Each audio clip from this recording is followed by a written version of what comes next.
Tonight we're going to cover an introduction to C++ and classes. So starting off here, we have our main file as we always do. We're going to include IO stream so we can write out some things to a file. We're going to include robot.h so that we can have our class implementation. And then we'll have our usual main file just like we always have. So if you go into the robot.h file, this is just a header file.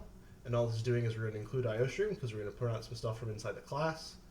And then next we're going to go into the actual class itself with the robot class. And nothing's there right now, it's just completely empty class, and we'll get to start filling that in a second. And let's look at our CPP file. So all we do is include the header file here, but there's nothing different about this at all. Next we're going to write a basic constructor. See, now we have this basic constructor right here. All it's going to do is print out that it's the no-args constructor or whatever it's called. And then we can switch over into the CPP file to see what it looks like when we actually start it up. Alright, so now we're going to write one of our first objects using this constructor that we just created. We're going to do robot, and then we're going to call just like that. So this creates a valid constructor, and you can see when I run it, it'll print out no-args constructor. Now there's multiple different ways of doing this. You can also do robot, robot, and this will also call the no-args constructor. So you'll just see it twice. And finally, you also see this sometimes, but you want to avoid this, and I'll show you why. So will this work? We should see it 3 times, and I bet we'll only see it twice. Yes. So it gives you an empty parentheses, and it's declared as a variable.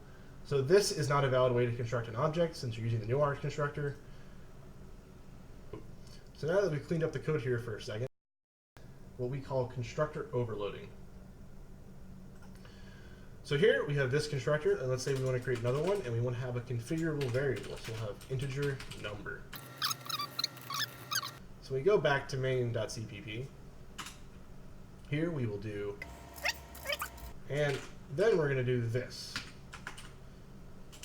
So this is entirely valid, and you'll see this very often in C++ code. It only doesn't work in the no-args constructor, as we saw in the case before.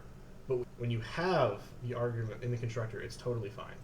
So you'll see this will print out no-args constructor, and then constructor with int1.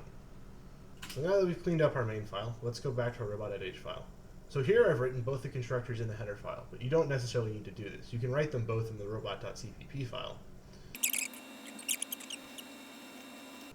Now we have the same methods that we had previously, but in the CPP file. So now if we run this main code, everything works just like it's supposed to. So now we have this print number. Let's move over to the .cpp file. And what this is going to show is, just like in the header file, we have void, so that's the return type, what class it is, and then the method name. So this is slightly different than constructor, as you see here, because the structure doesn't have a return type. And that is because the constructor's return type is the object. So we have this thing print number. So what we do is, here we set the number to 1 if there's no argument passed in, and if there is an argument, we set the number to the number that was passed in. And now we can go back to the main, and we're going to print it out. And what happens? Print number on the no-args constructor, we get 1 properly set. And otherwise, that's not properly set. That's definitely not what we set. We passed in the value of 1, so I should see 2 1s. So this is a really common issue in C++, and it's called variable shadowing. See, when we define this function right here, we have this integer number, and there's this class member called number. Since they both have the same name, it'll use whichever one has the most local scope. Therefore, what I'm doing right here is I'm assigning this number to itself, and not actually changing the number that's with the class.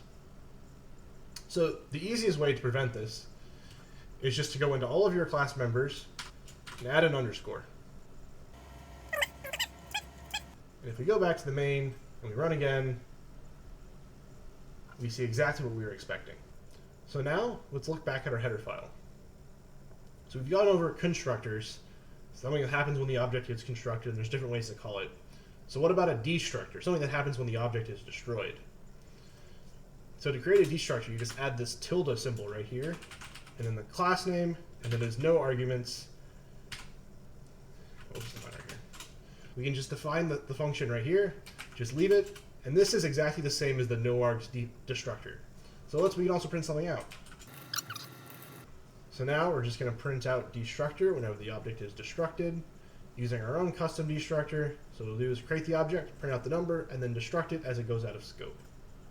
See, the Destructor works, and you can use this really commonly for closing connections to the internet, closing file paths, deallocating memory if you've allocated anything not using shared pointers or smart pointers.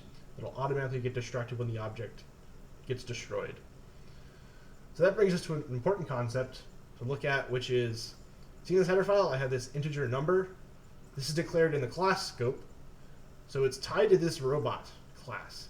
So when I create an instance of that robot class, what you'll see is that when it gets destroyed, that variable is tied directly to the class itself, so it also gets destroyed. So all of this memory is automatically deallocated for you, unless you're using some sort of raw pointer or something, which is why you shouldn't use those when you're doing classes, unless you have a very valid reason for doing so.